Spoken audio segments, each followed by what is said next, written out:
Greetings to you, dear TV friend. Good afternoon to you all, dear viewers of Divine Mercy Radio Television, and welcome to another edition of our program, Vocation Corner, which comes to you every Monday. Every Monday at this hour, we are always on set presenting to you this program, Vocations Corner. I want to say from all indications and from the remark gotten from our faithful followers, this program is very, very important because in this program we talk about vocations. And we know that principally there are two vocations in the church: the vocation to the religious and consecrated life, and the vocation to the marriage life. Therefore, the church prescribes that it is either you are in the religious or consecrated life as a priest, a nun, a sister, or you are in the marriage life. And this we see especially with the sacraments too. So, dear TV friend, in this program we discuss about the call, God's call addressed to various individuals, to men and women. And even out of the church, that is in various professions in life, we still discuss the whole aspect of vocations there. Because in our previous sessions, as we've been seeing, anyone who recognizes the hand of God and with the fear of God in his or her life, wherever he or she is, in his or her place of work or business, is equally living out a particular vocation as long as one recognizes the presence of God. These are the aspects we discuss, and a whole lot in this program, Vocations Corner. And in the course of the previous editions, we have been able to journey with others, and they have been able to come to a realization on how they can journey with perhaps spiritual mentors and spiritual directors and be aided in the whole discernment process. Because nobody is born and at the same day or a few months after, the person makes a decision for himself or herself that I will be a priest, I will be a nun, I will be maybe a pilot, I will be a barrister at law, I will be a medical doctor. No, as the person grows up gradually, the person is guided perhaps from, domestic level, from parents, from elder ones, elder brothers and sisters, from mentors, and gradually that person comes to a realization on what God has, planned or bestowed for the person. And as Aristotle would say, there is happiness and joy if one realizes genuinely his vocation and lives that vocation. That is why you have men and women who decide to live as priests, who decide to live as sisters, who decide to serve God in his vineyard in this very, very special and unique way, through and keeping and living the evangelical counsels of poverty, chastity, and the celibate chastity, poverty, and obedience, the three evangelical counsels. And so, dear TV friend, with all those, we journey and we help each other. So many people have been able to give their clarifications. So many people have been able to give remarks and notes concerning some previous programs we've been having here. And so our principal goal and objective is to help someone out there to journey together and to help someone, be drawn out of the dilemma of being caught into the web, of being confused, especially the young ones who are at a stage of making a choice in life, especially those who feel that perhaps God is calling them to serve as religious men and women, but perhaps because of, family restraint and constraint, they cannot forge ahead with this fundamental call that they think God is addressing them. So we get to help, and through the instrumentality of the vocations directors, through the instrumentality of the priests, through the instrumentality of vocation clubs in our parishes, we journey with such people to help them in our own little way to see the vision become more clear and not blurred for them, such that they can make a decision that will not lead them to regret in life, but that will lead them to happiness. Dear TV friend, today is Monday, the 31st of March. We are drawing to the close of this month, and we are beginning another new month in hours to come. So we are privileged to present to you another interesting edition of this program, Vocations Corner, today. And today we shall be discussing, and we shall delve deep more into childhood preliminary vocation experiences. So we shall be taking you into early vocation experiences as one grows up. And it is often said, experience is the best teacher. Experience is the best teacher. And that is why today we shall be taking you to an outdoor conversation we had with one of the religious who has lived and served not just a decade or 2 decades or 3 decades into the religious life, but many decades into the religious life as a sister in the church. We shall be taking you down to Regina Pacis Cathedral Parish, where we have the convent of the Tertiary Sisters of St. Francis. And there we shall have a little discussion with one of the sisters who is advanced in age, who has a whole lot of vocational experience, and she will just give us a tip of an iceberg with regard to the early beginnings of her vocation journey. And as the time will gradually unfold, subsequently in the occasions, we shall be taking it one step after another, episode after another, such that you get to know how so many people were called, how individuals respond differently to God's call, and the satisfaction and joy which is accompanied by living the vocational life. As we prepare and urge our great broadcaster, J.C. Agum, who will be taking us down to Bishop Rogan environment, rather to Small Support Cathedral environments, precisely at the convent of the Tertiary Sisters of St. Francis, the Franciscans. We want to remind ourselves that vocation experiences will refer to the personal encounters, individual encounters and events that people have variedly, and the circumstances that help individuals to actually discover, to actually unearth and discern in their own way the vocation that God has called them, the religious and spiritual life that God has called them into. And these experiences vary. So let us just get a 10-minute session with a religious who has spent so many years in the religious life, over with the aid and instrumentality of J.C. Agum, provided you are ready. Let's go. Good afternoon to you, dear TV friend, and welcome to another edition of our program, Vocations Corner.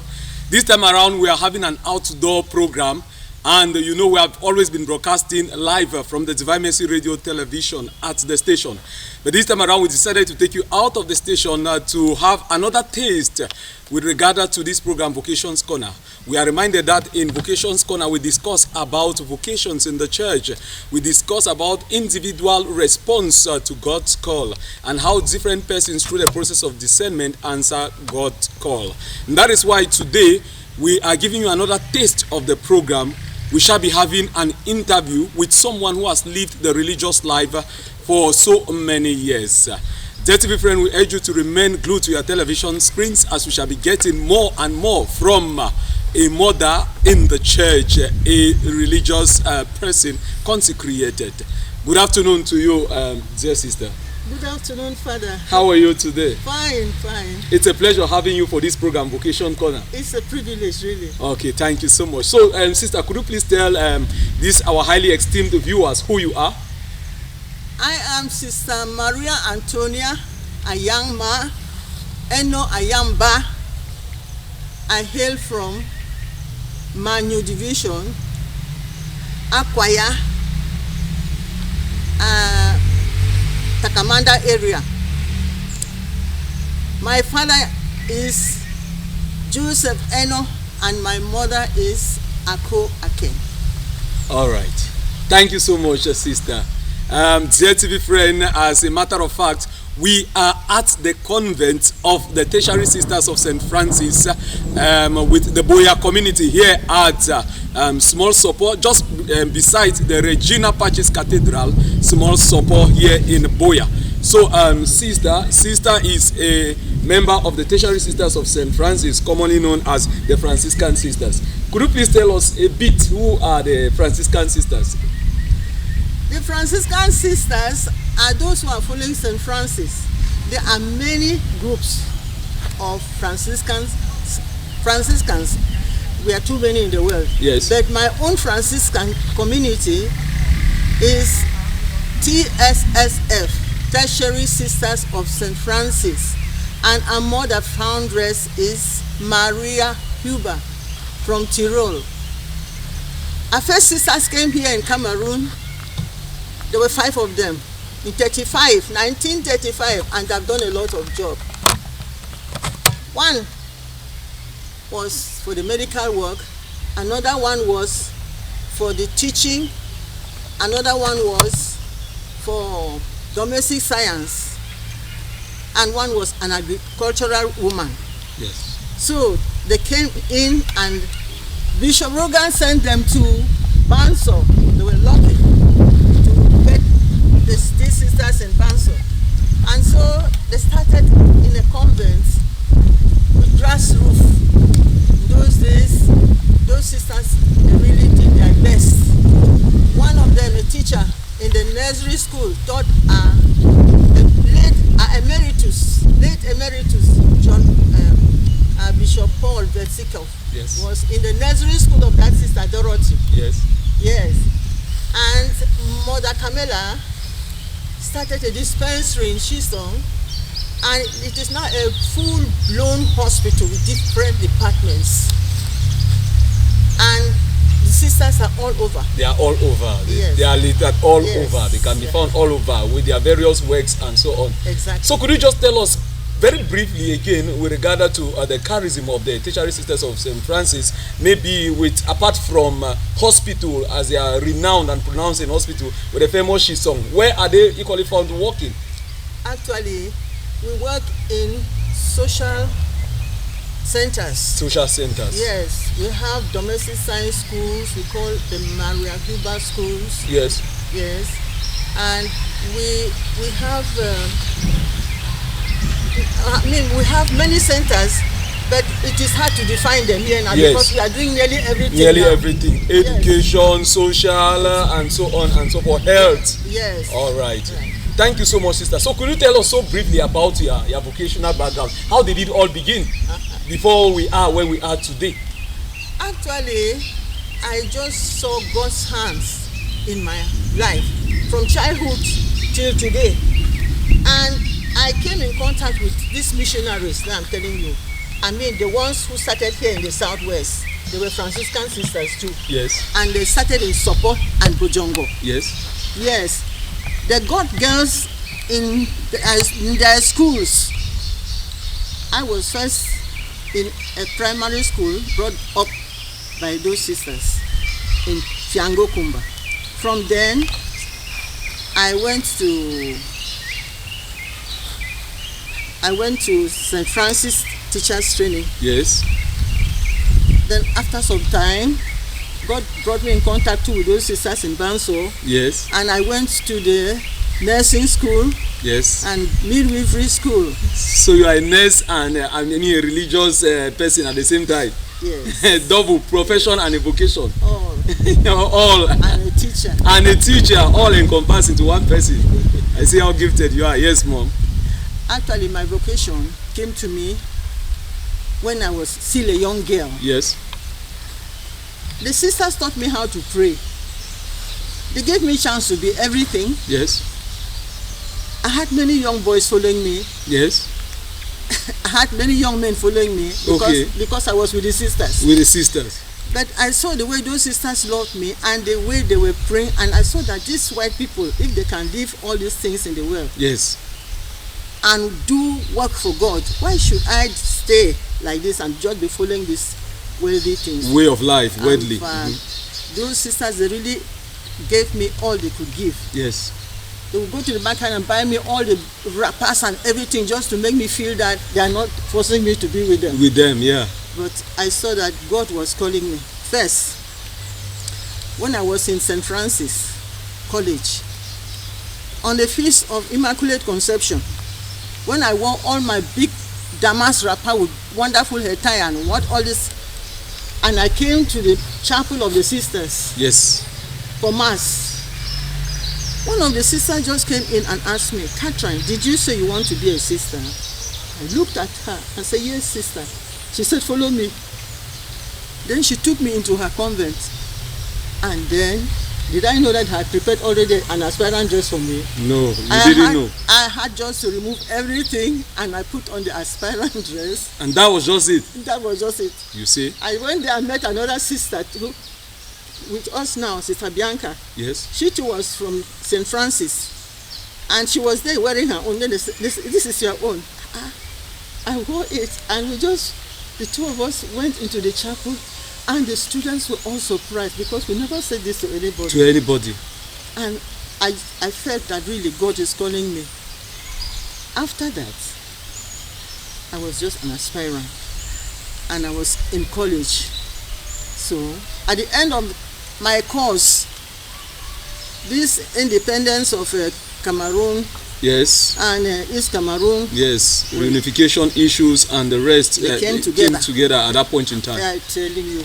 And our sisters were English sisters. Yes.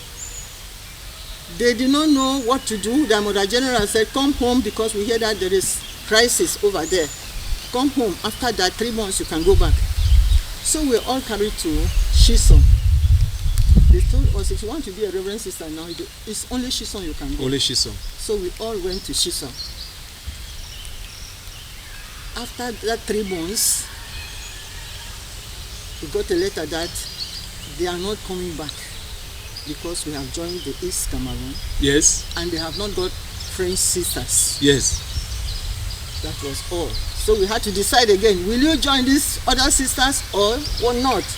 We said, no, since we wanted to be Reverend sisters, we joined them. They are Franciscans too. Yes. So I joined the Tertiary Sisters of St. Francis with Sister Bianca, and we were about 11 of us. But as God would do it, we were just in a nursery garden. Some left and went to the contemplatives in Bamboo. Yes. And others went to marry. And one was Sister Benedicta Mofu, who went and was in Fiango there with one Veronica, Mama Veronica Obi. They were the people who wanted not to continue. But unfortunately, Mami Veronica Obi left and got married. Yes. And she's a noble woman now in Mount, very holy. Yes. And Sister Benedicta joined the Sisters of St. Therese of the Child Jesus. So that is how my vocation was just going on and going on and going on. Anyhow, I cannot bring you back, but there's a very important point I want to bring you. Yes, please bring it. When I was a girl, and I just finished my class 7, I came here to support for holidays. Yes.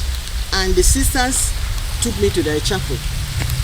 And that chapel had a picture of the Sacred Heart on a glass window. Yes.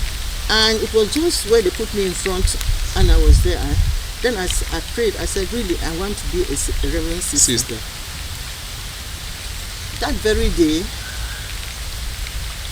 after Mass, a young man from Sase, my own country boy, he knew me as a small girl. Yes. Came in the morning, about 10 o'clock, well dressed up, suit and everything. I said, my God, what have you come here to do, William? Yes. He said, I'm just coming for you. I said, what? I was afraid that the sisters will see him and then say, I have started my own and bring it right in there. Yes. No, he just came and sat down in front of that picture. There was a bench there. He just sat down in front of the picture. Yes. And said, I'm coming to ask your hand for marriage. For marriage. Hey, I'm going now to UK. I look at my Cambridge certificate. I'm going now. I just know that when I'm there, you are my wife. Yes. Going out to the UK, United Kingdom. Yes. So I thought of that promise I made in the morning. Yes. And he was just under that picture. Of the Sacred Heart. In fact. Of Jesus. I didn't know what to say. I was just looking over the picture. Then he too turned and looked at the picture. And at the same picture. When he looked at the picture, he said, it's not a force. Yes. Just say yes or no. Yes. Thank you so much, dear TV friend. What an interesting experience there. This was just, a beginning of what is to unfold subsequently in our various editions, talking about vocational experience.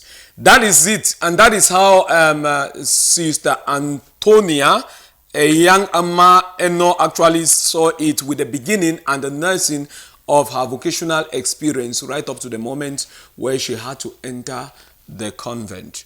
What is very, very conspicuous here is that there are always challenges with regard to vocational experiences. And since we are considering early vocations, we want to bring to your awareness the fact that whenever there is this idea nurtured about vocations, there is need for it to be expressed with the appropriate persons, with the appropriate individuals who can help.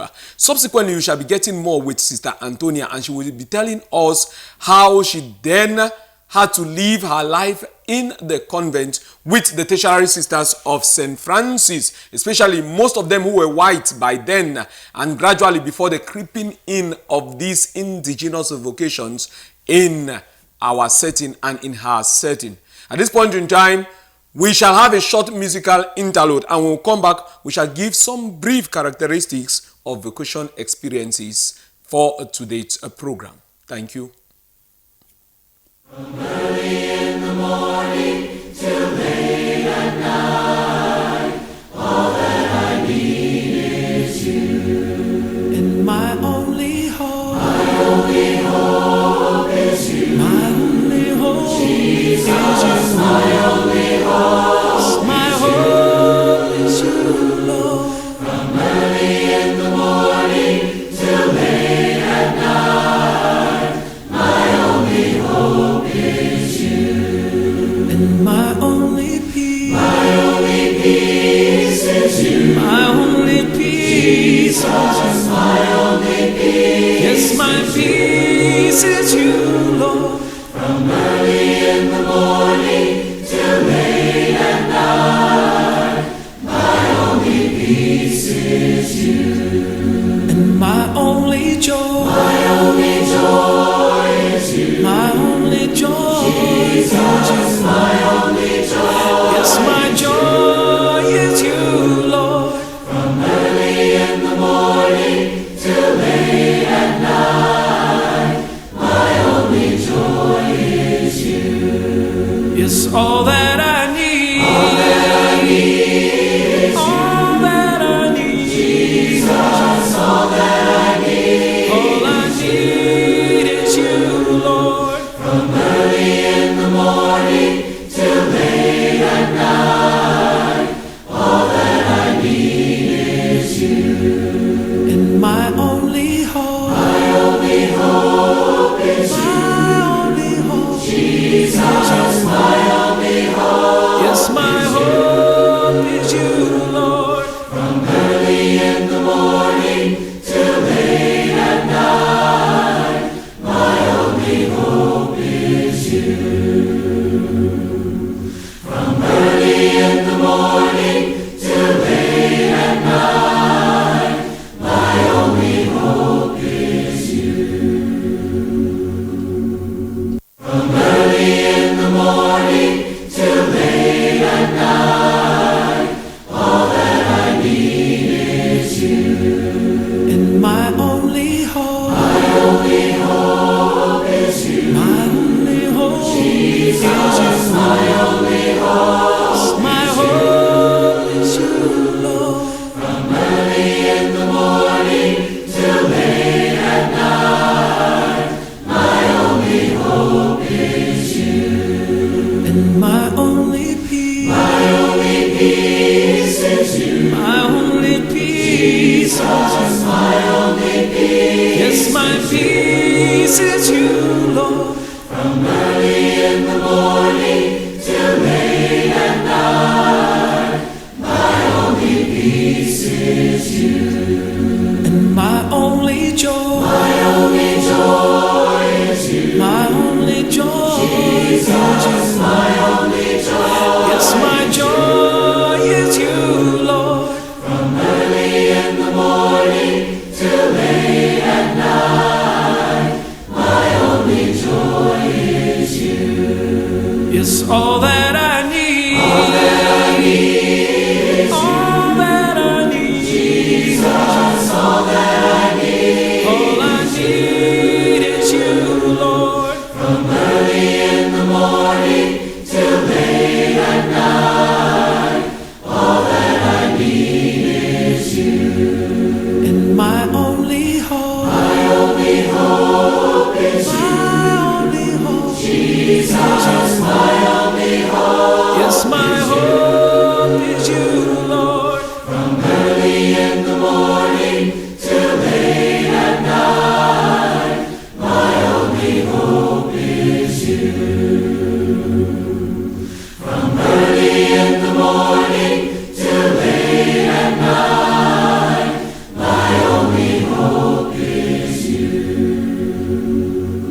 From early in the morning till late at night, my only hope is you. All that I need is you.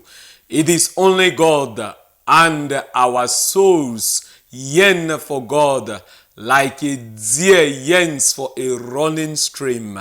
Like a horse, we yearn for water in an oasis in the desert. Our souls yearn for the Lord. What a beautiful melody there. What a beautiful harmony. What beautiful theology there. All that we need is God. And that is why we have been able to hear briefly and elementarily the early beginnings of the vocation experience of Sister Antonia. And what you have noticed is the fact that, as Sister Antonia will be telling us subsequently, Sister Antonia is 82 years old and of course, 49 years old as a sister. 82 years old and 49 years old as a religious, a sister, consecrated person in the church. It can only be the grace of God. And as we shall be getting in our subsequent editions, she's going to tell us more.